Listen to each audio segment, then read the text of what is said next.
Өглөөний мэнд өргөе зөвштэй ажлын хөтөлбөрийн маань цоо шинэхэн дугаар танд хүрэхэд бэлэн боллоо. Надтай өнөөдөр студиэс ганцрал болон номын эрдэнээр хөтлөө явуулах болно. Өглөөний мэнд хоёроо. Өглөөний мэнд хүргэе. За тэгэхээр ганаа өнөөдөр бид ажлын хөтөлбөрөөрөө ямар мэдээллүүдийг онцолж ярихаар байна. Бид энэ удаад химэл оюуныг илүү онцолж ярих болно. Яагаад вэ гэхээр химэл оюуны өрсөлдөөн өмнөхөөсөө улам илүү ширүүсэж байна. За мөн одоо 2025-26 он бол яг химэл оюуны хугарлын цэг буюу яг энэ өрсөлдөөнийг шийдэх хамгийн гол он жилүүдийн нэгт тооцогдож байгаа учраас яг энд ямар эрхмүүд өөрсдийнхөө багийг тэргүүлж яг энэ химэл оюун гэдэг зүйлийг хөгжүүлээд байна гэдэг талаар илүү дэлгэрэнгүй ярилцах болно. Зарим макро эдийн засгийн хэсэг дээр бид Америк нэгдсэн улсын төв банкны ерөнхийлөгч солигдож магадгүй гэдэг мэдээллийг илүү дэлгэрүүлж, ер нь яагаад Америк нэгдсэн улсын төв банкны ерөнхийлөгч ингэж хугацаанаас өмнө солигдох болов гэдэг мэдээллүүд яагаад гарав, энэ хөрөнгийн зах зээл дээр хэрхэн цаашаа нөлөөлөх вэ гэдэг талаар ярилцах бол за өнөөдрийн бидний бэлтгэсэн мэдээнүүд за сарны тоосыг батарей болгох боломжтой нэгэн сонирхолтой технологи байна. За Антропик компани IPO хийх байгаа гэдэг сонирхолтой мэдээллүүдийг хөтөлбөрийн төгсгөл хэсэгт та бүхэн танилцуулах болно. За хамгийн ихний мэдээлэл өнгөрсөн 7 хоногоос хойш технологийн салбарт яригдж байгаа хамгийн чухал сэдэв бол Google-ийн химэл оюуны салбарын эргэн ирэлт байгаа. Тэгвэл яг энэ сэдэвтэй холбоотойгоор OpenAI компани гүйцэтгэх захирал Сэм Альтман өөрсдийнхөө дотооддоо Code Red буюу анхаарлуулгыг зарлж эхэлсэн байна. Энэ нь яг ямар учиртай вэ гэхээр OpenAI компани сүүлийн 3 жилийн хугацаанд ChatGPT гарснаас хойш химэл оюуны салбарт давмгай байр суурийг эзэлсээр ирсэн. Тэд бол хамгийн сүүлийн үеийн хамгийн хүчирхэг, хамгийн шинэлэг химэл оюун суурьсан бүтээгдэхүүнүүдийг гаргасаар ирсэн. Харин тэдний гол өрсөлдөгч бол Anthropic стартап байсан. Хүмүүс Google яасан бэ гэдэг л асуултыг тавьдаг байсан. Gemini 3-ын тусламжтайгаар Google эргэн ирж ерөнхийдөө интернет дээрч тэр за мөн мобайл аппликейшнууд дээрч тэр Gemini-ийн хэрэглэгчдийн тоо улам бүр өсөж байна. Gemini одоогийн байдлаар 650 сая хэрэглэгчтэй буюу ерөнхийдөө нэг 50-60 саяын ардал ChatGPT-ийн араас бичигдэж байна. За мөн үзүүлэлтүүдийг бид нар илүү дэлгэрэнгүй ярьсан байгаа тийм. Харин OpenAI компани зүгээс яг одоогийн байдлаар энэ Code Red буюу анхааруулгыг зарлаж за ер нь дотооддоо өөрсдийнхөө хөгжүүлж байгаа бүтээгдэхүүнээ зарлах хугацаагаа баг зэрэг хойшлуулж байгаа гэдэг мэдээлэл бол цацагдж байна. Information агентлагийн зүгээс энэ мэдээллийг цацсан байна. Хугацаагаа баг зэрэг авч агаад бүтээгдэхүүндээ илүү төвлөрөөд илүү сайн чанарын дараагийн бүтээгдэхүүнээ гаргахаар бэлдэж байна гэж хэлж болно. За OpenAI компани гүйцэтгэх захирал Сэм Альтманы хувьд бол Gemini 3 гарсны дараа бас Google-ийн багийнхан бас баяр хүргэсэн байна. Тэгэхээр өрсөлдөгчөө бас нэг талаасаа хүлээн зөвшөөрж байгаа үйл явдал гэж хэлж болно. За харин компани бүтцийн хувьд $500 тэрбум үнэлгээтэй байгаа шүү дээ. Гэхдээ энэ компани сардаа нэг орчим тэрбум долларын л орлогыг олж байгаа. За энэ жилдээ хамгийн дээд нэг $20 тэрбум л орлогыг олох боломжтой гэж таамаглаж байгаа. Харин энэ ирчээрээ явбал 2030 он гэхэд $100 тэрбум үнэлгээд орлогыг жил бүр олох буюу ер нь бол энэ технологийн гигант компаниудад нэлээдгүй зэрэгцэж ирнэ гэж ойлгож байна. Гэхдээ энэ өрсөлдөөнд Google ингэж хүчтэйгээр эргэн ирж байгаа нь бол ерөнхийдөө OpenAI компаниос дотооддоо Code Red гэдэг зүйлийг бол зарлахч байгаатай холбоотой гэж шинжээчид бол тайлбарлаж байна л да. Тэгэхээр Google-ийн хэрэглэгчдийн өсөлт ChatGPT-тэй харьцуулахад ер нь ямар хөө байна? Ер нь энэ хоёрыг хооронд нь харьцуулбал яаж харьцуулж болох вэ? За, Gemini-ийн хувьд бол сүүлийн 2 жилийн хугацаанд маш хурцтай хэрэглэгчдийн тоогоо нэмж байгаа. За, тэгээ сая Gemini 3-ыг танилцуулснаас хойш бол мэдээж энэ тоо улам илүү одоо өсөх нь бол ойлгомжтой байх. За тодорхойлбол 2024 онд сар тутмын идэвхтэй хэрэглэгч нь 90 сая байсан бол өнгөрсөн 6 дугаар сард 350 сая. За саяны өнгөрсөн 11 дугаар сарын байдлаар 650 сая орчим идэвхтэй хэрэглэгчтэй болсон байгаа. За буюу ердөө 1.5 жилийн дотор 7 дахин өссөн үзүүлэлт гэсэн үг энэ бол.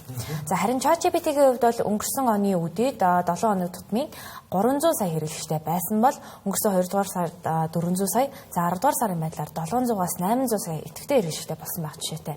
За энийг бас ялгааг нь бодох хэрэгтэй. 7 хоног тутмын идэвхтэй хэрэглэгч, сар тутмын идэвхтэй хэрэглэгч гэдгийг нь бодох хэрэгтэй. За эндээс харахад бол ChatGPT хэрэглэгчийн өсөлтийн хувьд харьцангуй тогтвортой буюу Gemini шиг ийм тесрэлттэй бол биш байгаа. За Gemini-ийн 3T шинэ хөлбөр гарснаас хойш хэд хэдэн технологи бас бизнесийн салбарын нөлөө бүхий эрхмүүд сонирхолтой байр суурь хуваалцсан. За Gemini 3T-ийн үзүүлэлтийн талаар бид өнгөрсөн дугааруудаа танилцуулж яхад бол Salesforce-ийн гүйцэтгэх захирал 3 жилийн турш ChatGPT ашигласан. За гэхдээ би 2 цагийн турш Gemini-ыг ашигласан чинь одоо их ChatGPT-г ашиглахгүй гэсэн тийм мэдээлэл байсан. За сая ганаг хэлсэнчлэн OpenAI-ийн гүйцэтгэх захирал Sam Altman яг альбасаар одоо багтан баяр хүргэсэн. Тийм, Elon Musk хүртэл баяр хүргэж яг X дээрээ congrats гэх мэтлэн байдлаар одоо пост орж иргсэн байгаа. За Gemini хэрэглэгчдийн тооны хувьд яаж ингэж одоо өгцөн өсөлт үзүүлээд байна вэ гэвэл нэгдүгээр мэдээж Google-ийн экосистемтэй холбоотой гэж одоо хэлхийн зүйтэй. Яагаад тэгэхээр дэлхийд даяар хэдэн одоо тэрбум хэрэглэгчтэй платформ аппуудаа Gemini-ийн үүргийг нэмэгдүүлэх тусам автоматар хэрэглэгчдийн тоон нэмэгдэж байгаа гэсэн. За дээрээс нь Android үйлдвэрлэлийн системтэй гар утаснуудын одоо Gemini-ыг системийнхаа AI болгож ихэсэнтэй холбогдуулан хэрэглэгчдийн тоон бас өсөж байгаа. За бас нэгэн сонирхолтой тоо хуваалцахад Gemini 3 танилцуулагдсанаар OpenAI-ийн веб урсгал бараг 6% буурч ChatGPT-ийн дундаж өдөр тутмын хяналт нь 203 саяас 191 сая болж буурсан байна. Тэгэхээр энэ бол одоо хэр их хүчтэй өрсөлдөгч болж гарч ирж байгаа нь бол харагдаж байгаа. Тэгэхээр энэ хиймэл оюунд чатботын талаар хаасайг үл ярьж байна. Хиймэл оюун AI, Gemini, ChatGPT, Cloud гэл тэ. Гэхдээ эдгээр хиймэл оюуныг бүтээж байгаа стартапууд маань өөрсдөө ашиг олохгүй байгаа шүү дээ, тэ. Тэгэхээр хиймэл оюунд чатботууд ер нь хизэнээс ашиг олж эхэлхээр. За ерөөсөө энэ асуудал айгүй том хөрөнгө оруулагчдын хувьд бол нэлээд том асуудал. За хэмжээний зарцуулалт хийгээлээдэг. Гэсэн эдич бол яг ашиг нь хизэнээс орж ирэх вэ гэдэг. За чатботуудыг хөгжүүлж байгаа за OpenAI, Anthropic Google, Meta ч гэдэг юм уу. Эдгээр томоохон компаниуд бол одоо яг тэр нөгөө их хэмжээний дата сургалтын дээр асар их одоо зарцуулалт хийж байна. За мөн GPU серверүүдийг одоо байгуулахад одоо их хэмжээний хөрөнгө оруулалтуудыг хийгээд байгаа гэсэн компаниуд. Тэгэхээр хиймэл оюуны зах зээл дээрээс олж байгаа орлогоор нь харахад бол 2024 онд бол $8 одоо тэрбум $1 бол олсон ийм одоо нөхцөлтэй харагдаж байна. За энэ бол олон нийтэд одоо ямар ч гэсэн эхлээд бол мэдээлэлээ түгээх одоо тэр явцад бол тодорхой хэмжээний бага хэмжээний ашиг орлого оллоо гэж үзэж байгаа юм. За тэгвэл 2030 онд бол энэ тоо 27.43 одоо тэрбум $1 хүртэлхий өсөх ийм боломжтой гэдгийг бол бас зарим шинжилгээний газрууд бол гаргасан байна л да. За миний энэ хүү одоо дурдж байгаа том баримт болвол Grandview Horizon гэдэг компани хийсэн судалгааны байгууллагын хийсэн одоо үндсэнд өгүүлэлт байж байгаа. Тэгэхээр энэ салбар бол ямар ч гэсэн 25-аас 30 онд бол илүү хурдтайгаар хөгжих юм байна гэж одоо зарласан байж байгаа. За энэ дээр бол ямар мэдээлэл өгөх юм хэрэг жил болгоны буюу CAGR буюу одоо жилийн одоо тэрхүү өсөлт нь ойролцоогоор бол нэг 23 орчим хувьтай байх юм байна. Ингэснээрээ бол 30 он гэхэд бол 30 тэрбум $1 ямар ч гэсэн ашиг орлоготой байх юм байна. За тэрнээс цааш одоо энэхүү технологи өөрөө энэ хугацаанд энээс ч илүү хурдан хөгжих боломжтой шүү гэдгийг бас оруулж өгсөн байна. Тэгэхээр ер нь бол энэ өсөлт юуг илтгэж байна гэх юм бол за компаниуд автоматжуулалтын систем рүү бол ерөнхийдөө эрчимтэй орж байгаа. За үүнээс гадна бол AI технологи бол бас хурдцтай хямдарч байгаа юм байна. За одоо ер нь бол хэлний моделийн загварууд бол одоо өртгөх нь бол маш буурж байгаа. Бид нэр одоо DeepSeek-ээр ч гэсэн энэ асуудлыг бас харж илээсэн те. За хэрэглэгчид илүү яг энэ AI-тай харилцаж сурж ирнэ. Харилцаа өөрөө маш яг тогтвортой болж эхэлж байна. Яг урд нь бол юу гэж асуухаа мэдэхгүй, асуудлынхаа яг гол асуудлыг зөв асууж чадахгүй юм бол одоо хэрэглэгчид үүнд сурж байгаа. Тийм учраас төлж эхлэхэд бас бэлэн болж байна гэдэг үндсэн санаа явж байна. За үүнээс гадна Азийн зах зээл бол маш сонирхолтой зах зээл юм а гэж дүгнсэн байж байна. Яагаад тэгэхээр Азууд илүү одоо яг AI буюу хиймэл оюун ухаантай өөрсдөө ярих одоо тэр одоо дадал руу орж байгаа. Урд нь зөвхөн текстээр бичдэг байсан бол энэ зөвхөн ярианы хэлбэр рүү шилжиж байгаа. Ярианы хэлбэр рүү шилжиж байхаар илүү их одоо хурдтайгаар энэхүү технологи бол бидний амьдрал руу нэвтэрж орох нь. За тэгэхээр мэдээж эргээд төлөх асуудал бол илүү ойрхон байна гэж харж байгаа маань. Тэгэхээр 25-аас 30 онд бол яг зөвхөн санхүүгийн нөхцлөөр харах юм бол жилийн 23% өсөлттэй байгаа гэж харж байгаа боловч энээс хурдан байх боломжтой шүү гэдгийг бол Grandview Horizon-ы судалгаанаас бол харж болох байна. Тэгэхээр OpenAI компани зүгээс бол яг энэ өөрсдийнхөө хиймэл оюуныг ажилуулах дэд бүтц дээр 2025 онд бол маш их ажил хийлээ шүү дээ. Өнгөрсөн жил би нэг үйл явдлыг маш тод санаж байна. OpenAI компани гүйцэтгэх захирал Sam Altman $7 их $80 хөрөнгө оруулалтын талаар ярьж байна гэдэг мэдээлэл шуугаад хүмүүс ерөнхийдөө бараг шоолж исэн тухайд гэхдээ OpenAI компани одоо хийцэн байгаа хилцлүүдийг харвал нийтдээ $1.4 их $80 дүн яригдчих байгаа. Энд нь одоо Nvidia, тэгээ AMD, Broadcom, Oracle, тэгээ Google, CoreWeave гэх мэтчлэн технологийн бусад томоохон компаниуд бүгдээрээ багтж байгаа. Тэгэхээр нэг талаасаа дид бүтцээ бэлдэж байна. Нөгөө талд нь Google-ийн хувьд бол дид бүтцэнд бэлэн байгаа. Google-ийн хувьд бол мэдээж өөрсдийнхөө DeepMind гэдэг лабораторийг бас ажилуулж байгаа. Тэгэхээр Google 2 жил хагасын хугацаанд маш богино хугацаанд иргэн ирж байгаа нь бол яалтчгүй санаа зовох асуудал болж байна. Code Red гэдэг нь ер нь яг юу гэсэн үг вэ гэхээр зөвхөн үүнд төвлөр, үүнийг хий, бусдыг нь март яг одоо энэ байгаа зүйлдээ л төвлөрөөд хамгийн сайн бүтээгдэхүүнийг гаргая гэдгийг л бол сайн мэлтмэн бол өөрсдийнхөө дотоодын багт бол тийм чиглүүлэг өгж байгаа гэж ойлгож байна. Тэгэхээр зээл дээр бас яг энэ нөхцөл байдал харагдчихлаа л да. Одоо бид нар бол хамгийн сайн мэдэх Microsoft компани бол яг энэ OpenAI-аар дамжуулаад те яг AI-ийн зах зээл дээр маш томоохон тоглогч. За ингэснээр дээрээсээ 3 удаа дэлхийд бичигдсэн ийм компани байсан бол Google компани бол гүйцэд дөрвөлээ гараад ирлээ.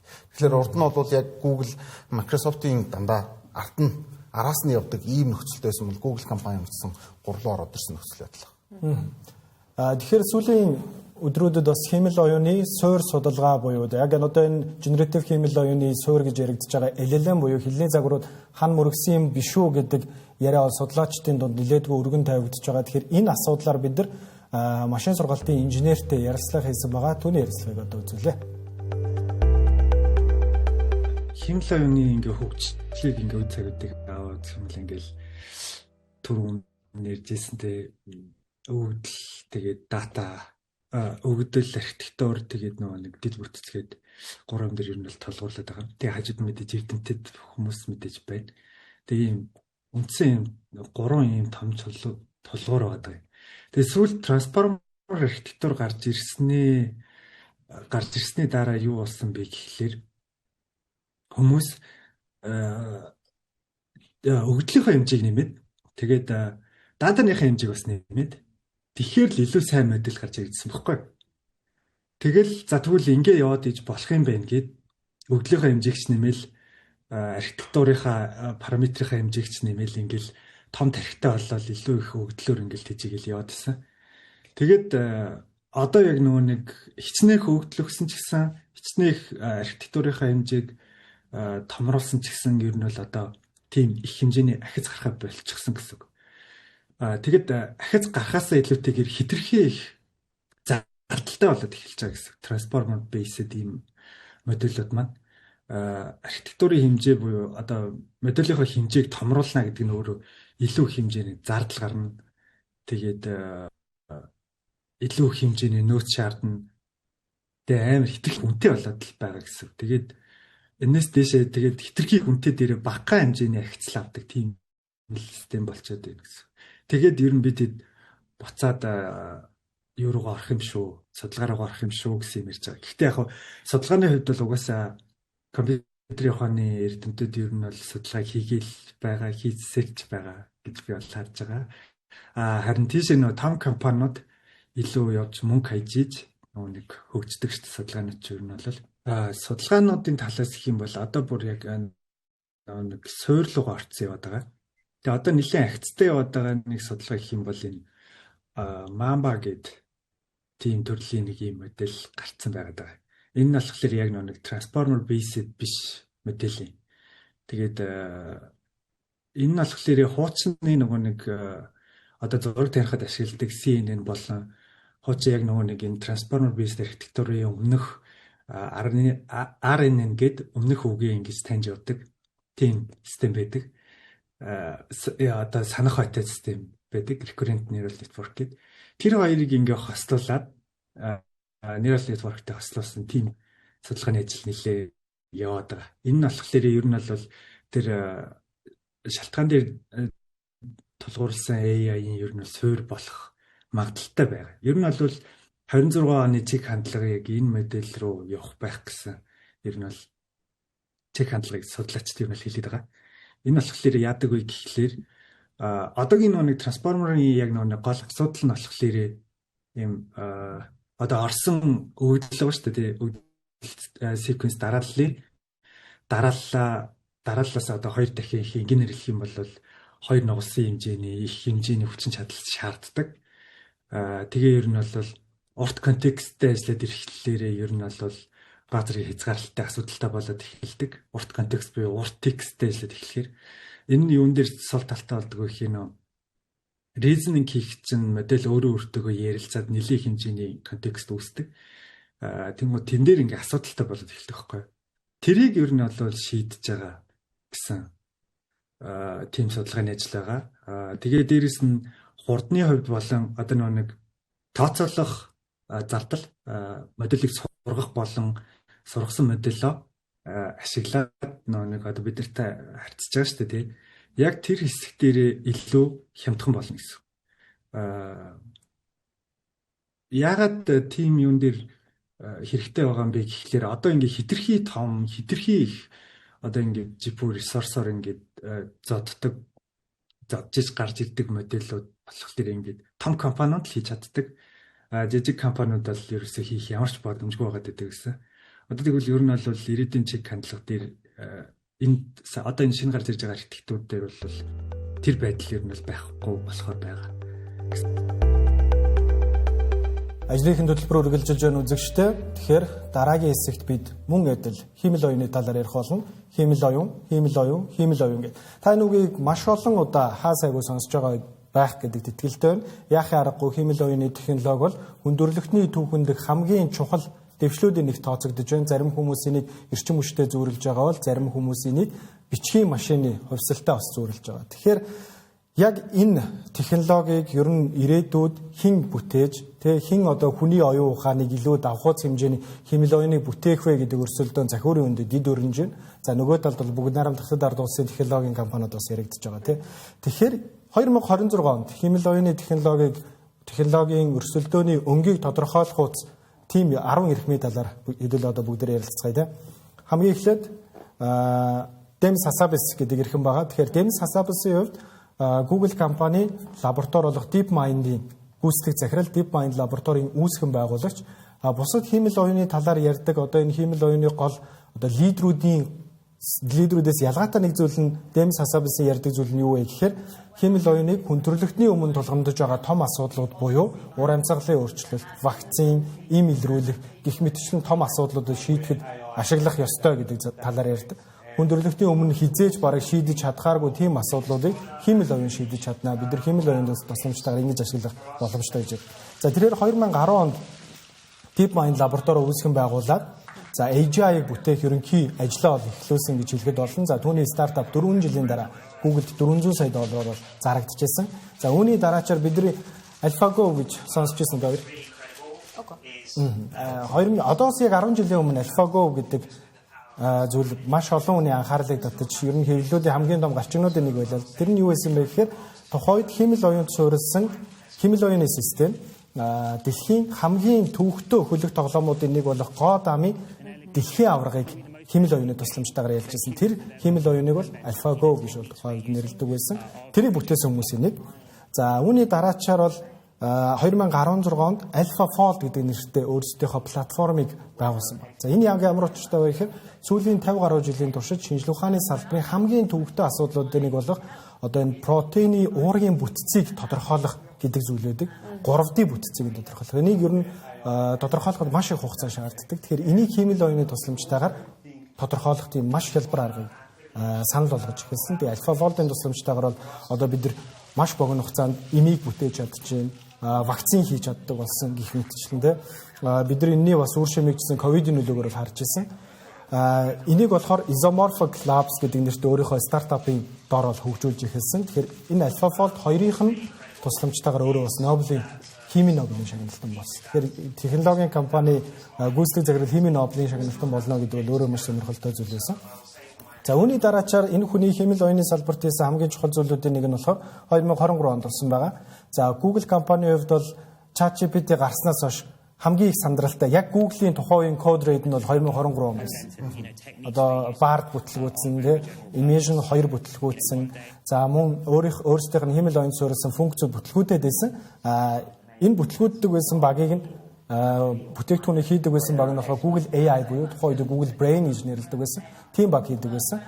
DeepMind болохоор тусдаа өөрсдийнхөө судалгаа хийдэг байсан. Тэгэхээр Google AI-а DeepMind-тай нэгтгэхэд Demis Hassabis-ийн удирдлагын дор оруулаад Тэгээд яг энэ үүний дараачаар яг энэ Gemini-ийн эхлэл эхэлсэн гэж хэлж болно. Тэгэхээр ийм сонирхолтой ирэх юм бол байна. Тэгэхээр дараагийн ярилцах ирэх юм бол мэдээж OpenAI компани гүйцэтгэх захирал сайн байна тийм. Тэгвэл яг хуу та бидний өдөр тутамдаа ашиглаж байгаа ChatGPT бүтээгчдийн нэг болох Sam Altman байгаа. За түүний хувьд дэлхийн хамгийн том стартап хурцлуур хөтөлбөр болох Y Combinator-ын ерөнхийлөгчөөр ажиллаж исэн туршлагатай. За 2015 онд буюу одоогоос 10 жилийн өмнө 13-уулаа нийлж ягаад хиймэл оюуныг хүн төрөлхтний сайн сайхны төлөө хөгжүүлэх зорилготойгоор ашигын бус статустай ChatGPT-г үүсгэн байгуулсан байдаг. За тэдний гол зорилго нь Google-ийг сөрж хүчрэхэг хиймэл оюуныг хөгжүүлэх байсан. За өөрөө гүйцэтгэх захирлаар нь ажиллаж ChatGPT-г хөгжүүлж технологийн салбарт урьд өмнө байгаагүй хөрөнгө оруулалтуудыг татаж өгдгөө компанийнхаа үнэлгээг $500 тэрбум хүргэсэн ийм хэрхэн байгаа.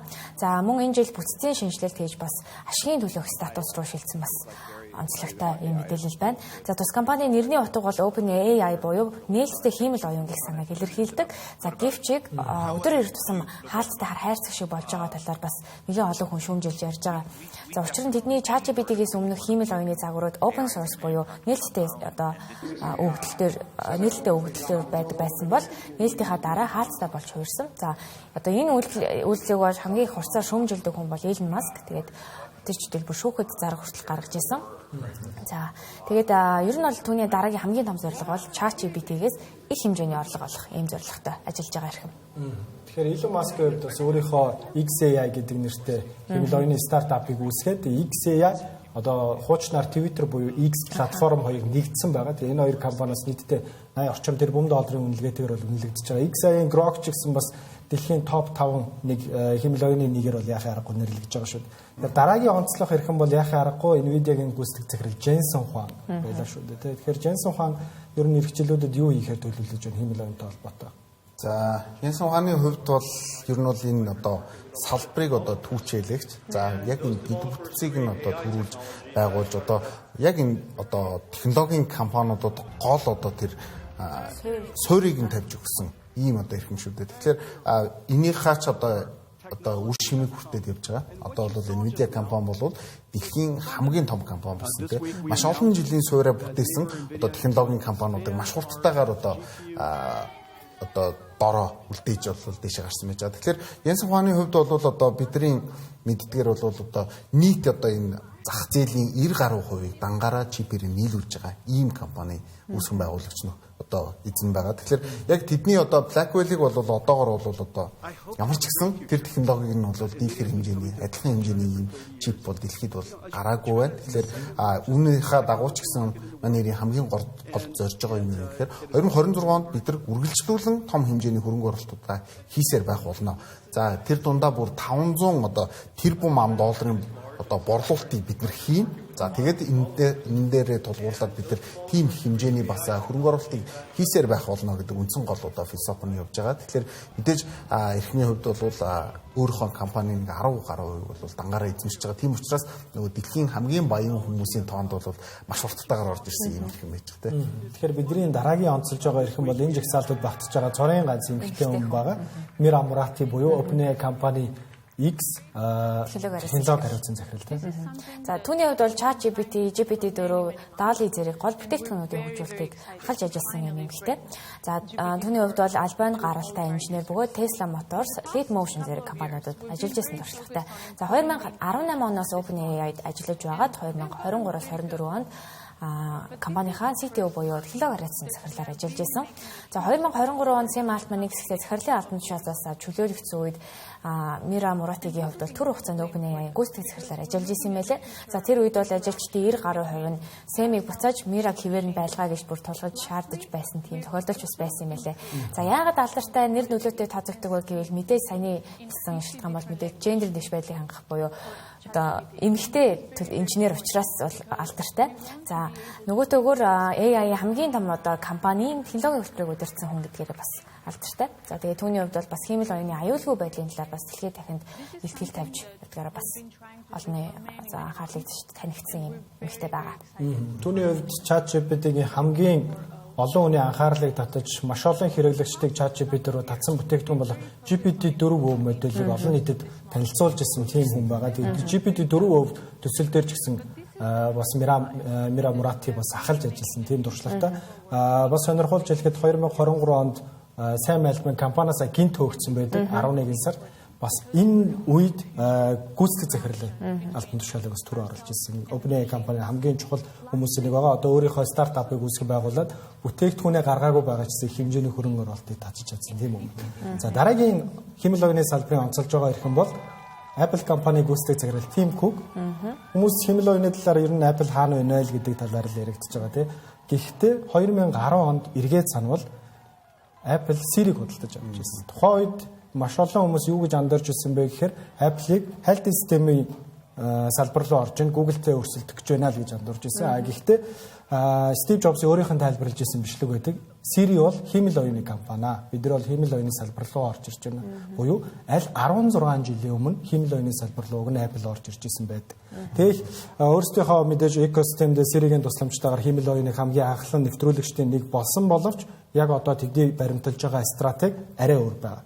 Буюу бусад хэмэл оюуны загвар хөгжүүлж байгаа стартапуудын хэмэл оюунуудыг өөрсдийнхөө экосистем дээр нэгтгэхэд хамгийн сайн үр өгөөжтэй байдлаар л тэр хэмэл оюуныг ажилуулах нөхцөл байдлыг л төхөөрөмжүүд дээр шийдэхийг зорж байгаа тийм күүкээр үүнээсээ бид нар Siri болон ChatGPT-ийн интеграцийг харж болно. За мөн Apple болон Google компани өөрсдөө хэмэл оюуны салбар гэрээ байгуулад Apple Gemini-г ашиглахаар болсон шүү дээ тий. Энэ мэдчлэн. За мөн хэмэл оюуны салбарт Apple-ийн өөр хамгийн чухал зүйлүүдийн нэг үе гэхээр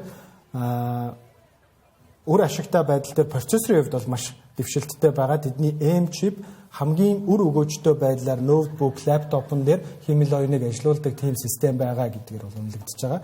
Гэхдээ 2026 он бол Apple компанийн хувьд хугарлын цэг гэж хэлж болно. Яагаад вэ гэхээр тэд 2 жилийн өмнө хойшлуулад байсан Apple Intelligence-ийн Siri-гийн дараагийн дэвшилтэд төлбөрөөр эх жил танилцуулах байгаа. Гэхдээ хэрвээ энэ дээр бүтлгүүтвэл Apple-ийн хувьд бол нэлээдгүй муу мэдээ болох болов гэдэг тийм таамаглууд байгаа. Тэгэхээр дараагийн ярилцах хэрхэн бол Microsoft компани гүйцэтгэх захирал Сатья Надella. За түүний хувьд бол 2014 онд гүйцэтгэх захирал болсноос хойш Microsoft-ыг бараг шинэ түвшинд гаргасан хүн гэж үнэлэгддэг. За түүний удирдлагаар Microsoft дараах байдлаар онцгой өсөлт үзүүлж, зарим үед Apple-тай өрсөлдөж, дэлхийн хамгийн өндөр үнэлгээтэй компани болж исэн удаатай. За Microsoft-ыг cloud компани шилжүүлсэн буюу түүний удирдсан Azure cloud үйлчилгээ нь Microsoft-ийн хамгийн том бизнес болж исэн. За өнөөдөр Azure-ийн дэлхийд Amazon Web Service-ийн дараа буюу 2 дугаар бичигдэх юм том cloud платформ болсон байгаа. За хамгийн амжилттай худалдаа авалтууд бас түүний үед хийсэн. За LinkedIn, GitHub, за Activision Blizzard зэрэг компаниудыг нэлээд өндөр дүнтэйгээр худалдан авч Microsoft-ийн экосистемийг илүү өргөн хүрээтэй болгож чадсан байна. За мэдээж хамгийн том хайлайт юу вэ гэхээр OpenAI хөрөнгө оруулсан явдал. Тийм, анхны хөрөнгө оруулалтыг хийсэн явдал. Тийм. Тэгэхээр энэ хөрөнгө оруулалт нь одоо тэдэнд маш одоо гайхалтай үр дүн авчирч байгаа. Тийм байна. Тэгэхээр бидний дараагийн ярилцах хэрхэн бол за OpenAI компани хамгийн том өрсөлдөгч болох Anthropic стартап байгаа. Тэгээ Anthropic стартапын үүсгэн байгуулагчдын нэг Dario Amodei гэдэг эрхэм байдаг. За энэ эрхмийн хувьд бол ер нь бол технологийн салбарын өрсөлдөөнд нэг юм зүй тогтол ажиглагддаг. Тухайн компани хамгийн хүчтэй өрсөлдөгчнөр нь тухайн компаниас гарсан инженеруудыг үүсгэн байгуулсан стартапууд байх магадлал өндөр байдаг. OpenAI компани хувьд ч гэсэн энэ зүй тогтол маш ихээр ажиглагдж байгаа буюу хамгийн хүчтэй өрсөлдөгч нь OpenAI компаниас гарсан 7 инженерийг үүсгэн байгуулсан Anthropic Start. Тэд өөрсдийнхөө cloud гэдэг нэрээр бол хэмэл оюуны загвараа хөгжүүлдэг. За Dario Amodei-ийн хувьд бол Time сэтгүүлийн энэ жилийн нөлөө бүхий 100 эрхмийн нэгээр бол муу адил нэрлэгдсэн байгаа. Anthropic стартапын cloud юугаараа алдартай байдаг вэ гэхээр хөгжүүлэгчдийн дунд хамгийн сайн хэмэл оюуны загвараа гэдгээр л тодорхойлогддог. За мөн enterprise буюу байгууллагуудад санал болгож байгаа үйлчилгээнүүдийн хувьд бол маш сайн байгаа. За үүнээс гадна бидний бас цогц дурдаад өнгөрөх ёстой хэрхэн бол OpenAI компани ерөнхий судлаач асан Ilias Sutskever гэдэг эрхэм байгаа. Тэгээ Ilias Sutskever-ийн хувьд бол ChatGPT-г үндсэн бүтээгчдийн нэг нь гэж хэлж болно. Яг энэ хэмэл оюуны салбарынхаа судалгаан дээр хамгийн хүнлэгддэг нэгэн. За тэрээр хэмэл оюуны салбар яг одоогийн байдлаар хан мөргөөд байна гэдэг аргументыг бас хамгийн хүчтэйгээр дэвшүүлж байгаа. Тэгээ Ilias Sutskever мөн адил OpenAI компаниас гараад өөрийнхөө стартапыг бас үүсгэн байгуулад хөрөнгө оруулалт татаад явж байгаа. Тэгэхээр дараагийн ярилцах хэрхэн бол мэдээж Google-ийн талаар бид нар маш их л ярьж байна. Гэхдээ Google-ийн хэмэл оюуныг удирдах явж байгаа гол гүйцэтгэх захирал болох Sundar Pichai гэж ямар хүн бэ? За Pichai-ийн хувьд бол ялцчгүй бид нар бас Google-ийн талаар нэлээдгүй ярьсан учраас би нэлийн товчхон мэдээллээ. За тэрээр бол яг энэ технологийн салбарт байгаа эрхмүүдээс жоохон өөр. Яг өөр гэж хэлж байгаа гэхээр одоо маш тийм одоо олон нийтийн өмнө гардггүй одоо илүү шоумен гэдэг талаасаа биш тий илүү яг бизнесээ хөгжүүлээд түн дээр тулгуулсан технологиг яаж хөгжүүлэх вэ гэдэг дээр үндсэн гол одоо санаагаа урдуулдаг ийм хэрхэн байж байгаа. Тэгэхээр Google бол яг энэ хайлтын систем буюу хайлтын engine дээр одоо ажиллаж байгаа. За cloud систем дээр AI, за hardware, за тэр ч бодгоо одоо бид нар бүр software, hardware одоо гарав хүртэл гарч байгаа гэдгийг бол мэдж байгаа шүү дээ. Тэгэхээр энэ одоо бүх одоо багуудыг өдөртдөг хэрхэн гэж ойлгож болно. За тэрээр бол үндсэндээ гол нэг л юм урайтай. За дэлхийн мэдээллийг илүү хүртээмжтэй болгоё. За илүү ухаалаг болгох ёстой гэдэг үндсэн гол зарчимтай гэж ойлгож байна. Тийм ч болохоор 2015 онд анх одоо CEO болоод ажиллаа авсныхаа дараагаар тухайн үед бол Google компани үндсэн ураа нь юу гэсэн гэхээр mobile first гэдэг байсан энэ одоо ураагийг AI first болгож одоо өөрчилсөн ийм хэрхэн байж байгаа. Тэгэхээр энэ хэрхний хувьд бол яалтчгүй одоо тус жагсаалтанд орохоос одоо арга байхгүй. Тийм учраас ер нь бол бид нар Google-ийн одоо энэ хурдтайгаар гарч ирж байгаа энэ байдлаас бол одоо энэ хүний ямар философиг авч одоо бизнесээ дуулдаг вэ гэдгийг харж байна. Тэгэхээр химэл оюуны салбарт бидний онцолж байгаа хамгийн сүүлийн эрхэм бол Александр Ванг буюу яг энэ жагсаалууд багтаж байгаа Gen Z үеийн ганц төлөөлөл гэж хэлж болно.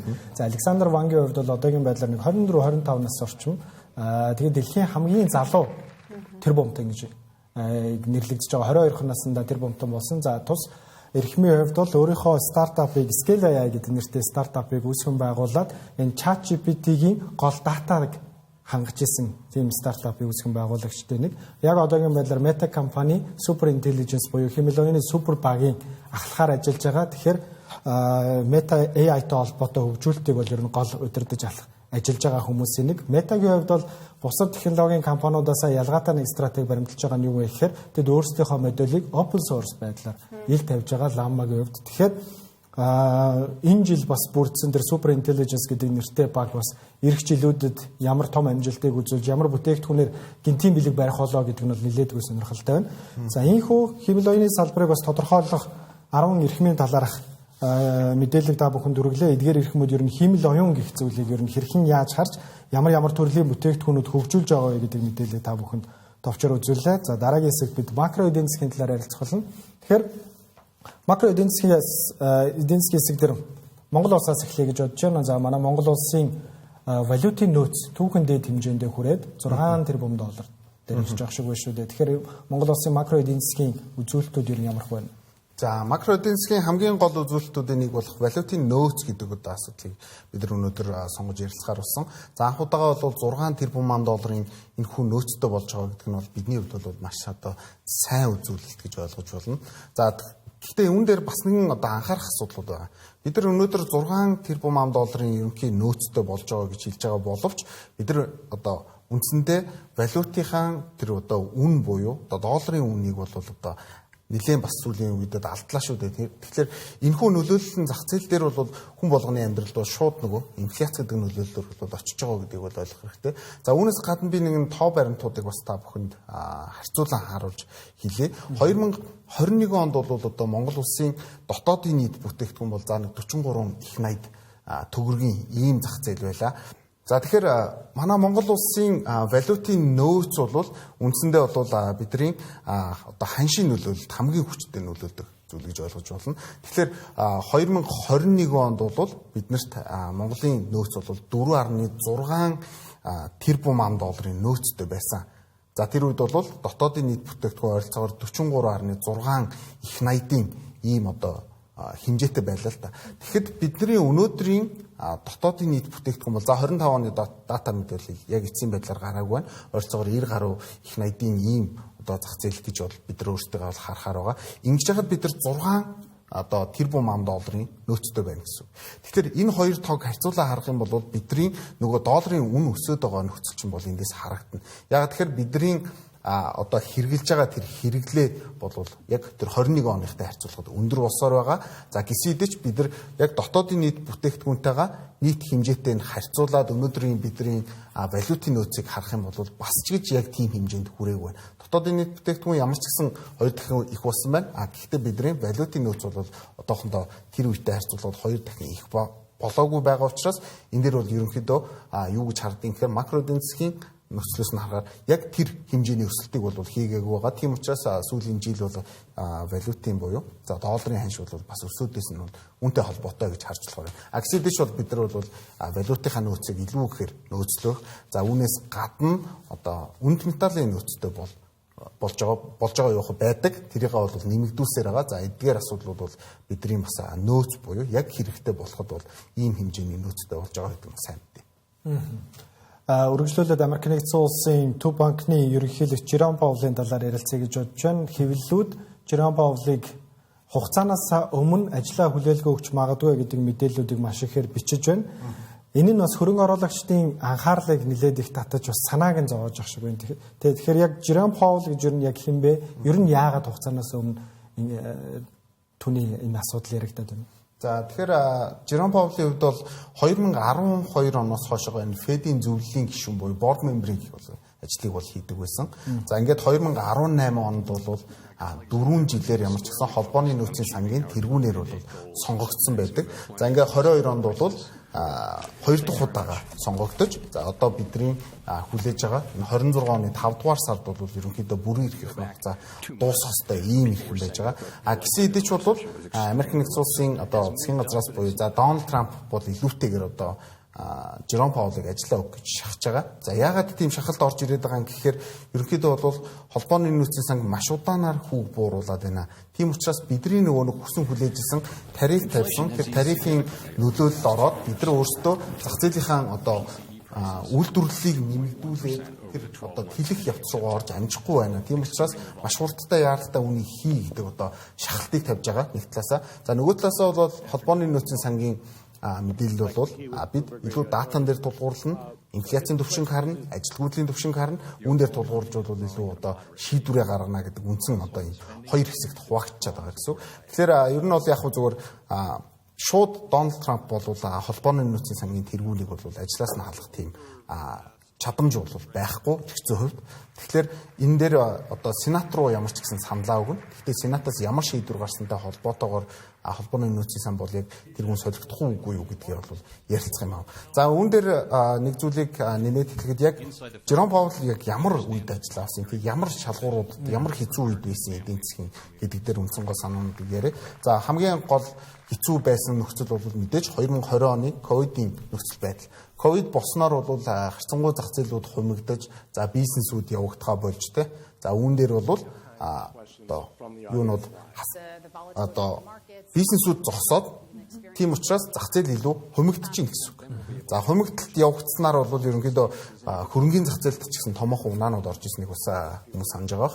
За үүн дээр бол холбооны нөөцийн сангаас ямар шийдвэр гаргасан гэхээр бодлогын хүүг тгээс-тэг зууны 25 руу буулгая гэдэг маш шийдэмгий шийдвэрийг гаргасан. За тэрийг гаргасан одоо тэрийг зарласан хүн бол Жером Паул юм аа. За мэдээж холбооны нөөцийн сангийн шийдвэр яаж гардыг гэхээр Америк нэгдсэн улсад байгаа 12 одоо тэр холбооны нөөцийн сангуудын тэргнүүд за үүн дээр нэмэх сенатын гишүүдийн илээд бол үндсэн гол шийдвэрийг гаргаж идэг. За ингээд 2020 онд бол зах зээлийг маш хурдтайгаар тэлэх бодлого руу шилжсэн. За ингээд мэдээж тэр бол 2 жилийн хугацаанд үргэлжилсэний дараагаар ямар нөхцөл үүсэж байгаа юм гэхээр Америк нэгдсэн улсад бол үндсэндээ инфляци маш томоохон өсөлтүүд гарч ирсэн. За бидний мэдгээр бол 9.1% төрсөн тийм. За энэ зөвхөн бас яг Америкийн асуудал биш, дэлхийд даяар улс орнууд яг энэ үйл ажиллагааг хийсэн гэсэн. Тэгэхээр 2022 онд бодлогын хүүг тгээс-тэг зууны 25% таа байлгаж байгаа үед холбооны нөөцийн сангаас энийг одоо нэмэгдүүлэхгүй бол бид нар бүр хоёр оронтой туураа ерөнхийдөө инфляцийн түвшингээ алдах нэ гэдэг одоо сорилт руу орсон гэсэн үг. Тэгэхээр маш өрчтэйгээр бас бодлогын хүүг нэмсэн. За тэр үед бидний мэддэг томоохон бас одоо айсатуудын хямралууд үүссэн. За ягаад asset-ууд гэж хэлж байгаа юм гэхээр энэ крипто зах зээл дээр ч гэдэг юм уу те томоохон одоо уналтууд бий болсон байдаг. Энэ өөрөө зах зээлийг одоо хомсон үйл явдал болсон гэж ойлгож байна. За үүнээс гадна үндсэндээ бол технологийн салбар ч гэсэн машин дээр хөдөлгөөнтэй байсан. За нэг жишээ хэлэхэд Meta компани бол тухайн үед $320 гаруй доллараар үнэлэгддэг байжгаад 22 онд унсаар хагаад ерөнхийдөө $90 руу буужсныг бол бид нар өмнөх нэвтрүүлгүүд дээр бас ярьж ирсэн. За ингээд өнөөдрийн нөхцөлд бол $700-800 руу ч гэсэн үнэлэгдэх боломжтой бол өсөд гараад ирчихсэн байгаа шүү дээ. Тэгэхээр энэ одоо инфляцийн нөхцөлийг бол Жером Паул ерөнхийдөө маш хурдтайгаар одоо дарж авахын тулд нөгөө ботгийн хүү гэдгээ өсгсөн. Одоо энэ бол нэг талтаа бол маш одоо шийднийг алхам байсан гэж хэлж болно. Тэгэхээр яг одоо энэ хэвлэлүүдээр цацагдж байгаа мэдээллийн дагуу Жером Паул за 1 сарын ихээр юм уу 12 дугаар сарын сүүл үеэр ажлаа хүлээлгэн өгвөл хугацаанаас өмнө хүлээлгээ өгж байгаа нөхцөл үйл явдал болно. Тэгэхээр энэ нь хөрөнгө оруулагчдын зах зээлд итгэлд юу хэрхэн яаж нөлөөлөх вэ? За мэдээж одоогийн байгаа хүмүүс бол хвчлэн Жером Паулыг аягүй сайн мэддэг.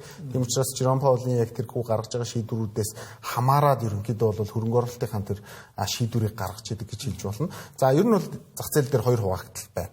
Нэг талдаа бол мэдээж Жером Паул хэрвээ ажиллаа өгөх юм бол бид нар бас хөрөнгө оруулалтынхаа салбар дээр жоох анхаарахгүй бол энэ зах зээлийн одоо асуудал үүсэх магадaltaй гэж үзэж байгаа бол нөгөө талдаа Трампын тавьсан илүү зах зээлийг тэлэх бодлого руу шилжүүлнэ гэж хүлээж байгаа. За үүн дээр бас хэдэн нэр дэвшигчд байна л да.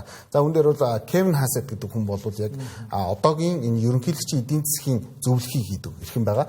Тэгэхээр энэ хүний нэр бол маш одоо ойрхон сонсогдож байна. За үүнээс гадна бол Кристофер Воллер гэж нөгөө холбооны 12 сангийн нэг одоо банкныхын тэргүүн байж байгаа. За түүнээс гадна Мишель Боуман бол бас хүлээгдэж байна. Тэгэхээр эдгээр эрхмүүд бол магадгүй 26 онд бол энэ холбооны нөөцийн санг бол удирдах, за үндсэндээ гол шийдвэрийг танилцуулдаг хүн болох боломжтой гэж харж байна. За үүнээс бол Кевин Хасет хамгийн одоо өндөр хүлээлттэй байна.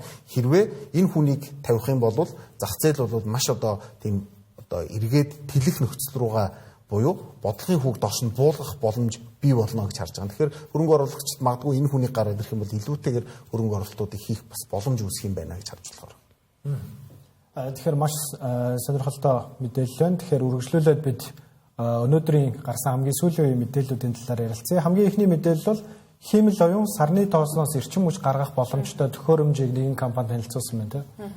Тэгээ дахиад Хиймэл оюун одоо бүр дэлхийд дээр байтугай одоо манай Навны аймгийн өөр гариг үздэг хүртэл ажиллах боломжтой төхөөрөмж бүтээж байгаа ийм үйл явдал болоод байна. За Moon Vacuum хэмээх энэ төхөөрөмжийг Blue Origin компани Amazon-ы Reinvent 2025 арга хэмжээгээр танилцуулсан.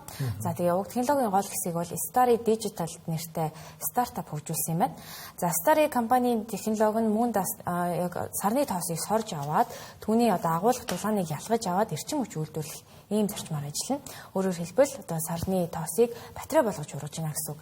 За яг ямар шаардлагатай вэ гэвэл сарны гадаргуу дээр ажилладаг хайгуулын хөлгүүд хэвчлэн сарны одоо шөнөөр буюу 28 хоног тутамд 2-7 өнөө үргэлжлэдэг энэ харанхуй хит хүүтэн нөхцөлгийн үед ажиллагаан зохисох хандлагатай эсвэл одоо үйл ажиллагааны хувьд хязгаарлагдмал байдалд ордог юм байна. За энэ үед ашиглах одоо эрчим хүчний их үүсвэр байхгүй бол бас төхөөрөмжүүд нь одоо ажиллагаагүй болдог байх юм. За Starry-гийн тэгэхээр энэ одоо төхөөрөмж маань тэр орон зайг нөхөж өгнө гэсэн үг. За Starry-гийн гүйцэтгэх захирал Will Roper-ийн хэлснээр бол бараг л гэртээ тоос орж ажиллахтай адил гэхдээ ажиллах явцдаа өөрийгөө одоо захиргаанаа үйлдвэрлэж байгаа гэсэн үг гэж бас онцолж хэлсэн байна. За тэгээд юунд ашиглагдах вэ гэдэг дээр бол Blue Origin-ийн мэдээлж байгаагаар уг төхөөрөмж одоо сарны нислэг судалгаа баазын үйл ажиллагаанд ашиглагдах буюу одоо сарн дээр одоо суурьшиж байх одоо тэр нөхцөл байдлыг илүү урт хугацаагаар ч юм уу тийм одоо нөхцөл байдлыг үүсгэх зорилгоор ашиглагдана гэсэн ийм мэдээлэл өгч байна. Маш сонирхолтой инновац байна тийм. Тэгэхээр дараагийн мэдээлэл мөн адил Хиймэл оюунтай холбоотой. За бидний дөнгөж саяхан үүсгэн байгуулагчийн талаар ярьсан Anthropic стартап IPO хийж магадгүй гэдэг мэдээллийг information агентлаг цацсан байна. Тэгэхээр энэ компани IPO магадгүй түүхэн дэх хамгийн өндөр IPO-уудын нэгээр нэрлэгдэх бах. Яагаад вэ гэхээр тус компани яг одоогийн байдлаар $350 тэрбум буюу дэлхийн хамгийн өндөр үнэлгээтэй 3 стартапын нэг болоод байгаа. За тус компаниас өндөр үнэлгээтэй ердөө 2 стартапны нэг нь OpenAI, нөгөөх нь SpaceX байна. Тус компани IPO эх жилийн ихээр хийгдэж магадгүй гэдэг мэдээлэл. Тэгэхээр 2026 он 27 онд OpenAI компани болон Anthropic компани IPO бол яригдахаар байна. За үүнтэй холбоотойгоор бас тус компани зүгээс бас зарим хөрөнгө оруулалтын компаниудаас зөвлөгөө авч эхэлсэн гэдэг мэдээллүүдийг бол их сурвалжууд өгч байна. Мэдээж компани зүгээс яг одоогийн байдлаар албан ёсны ямар нэгэн мэдээлэл бол хийгээгүй байгаа. Тэгэхээр дараагийн мэдээлэл бол дахиад хиймэл оюунтай холбоотой. Тэгэхээр хиймэл оюун бүх салбарт байгаа гэдэг нь бол яахын аргагүй энэ хиймэл оюун инновацийг дөрвүүлж байна те үйл ажиллагаануудыг илүү үр өгөөжтэй болгож байна, дараагийн шатнд авчирж байна гэдэгтэй холбоотой. Тэгэхээр CNN-ийн хиймэл оюунтай холбоотой мэдээлэл нь те. Манай медиа салбарт нэг том үйл явдал болоод байна. Юу гэвэл та биний сайн мэдих CNN, за Каши хэмээх ирээдүйд болох үйл явдлын магадлалыг зах зээлийн үнээр хэлбэржүүлэх системтэй хамтын ажиллагаа байгуулсан байна. За энэ хамтын ажиллагааны үр дүнд яах вэ гэхээр CNN нэвтрүүлэг бүр дээрээ Кашигийн бодит цагийн буюу real time магадлалуудыг харуулад мэдээлэл улам бүр сонирхолтой болгоно гэсэн үг юм байна. За товчхондоо бол мэдээний сувг дээр нэмдэг нь prediction market буюу ийм таамаглалын зах зээл хоёр албан ёсоор нийлээд ирээдүйн үйл явдлыг тоо магадлалаар байнга харуулдаг шинэ хэлбэрийн түүл зүйн эхлэл болох одоо эхлэл болж гинэ гэж ойлгож байна. Тэгэхээр хиймэл оюун хаасайгуу нэвтэрсээр байна. Тэгвэл яг энэ бизнесийн лидерүүдийг оны төгсгөл цуглуулдаг хамгийн томоохон арга хэмжээнүүдийн нэг болох Dealbook 2025 өнөөдөр болж өндөрлөлөө. Тэгэхээр энэ яг ямар учиртай арга хэмжээ вэ гэхээр New York Times-ийн Dealbook гэдэг бизнесийн хөрөнгө оруулалтын салбарын хамгийн том ньюслетер байдаг.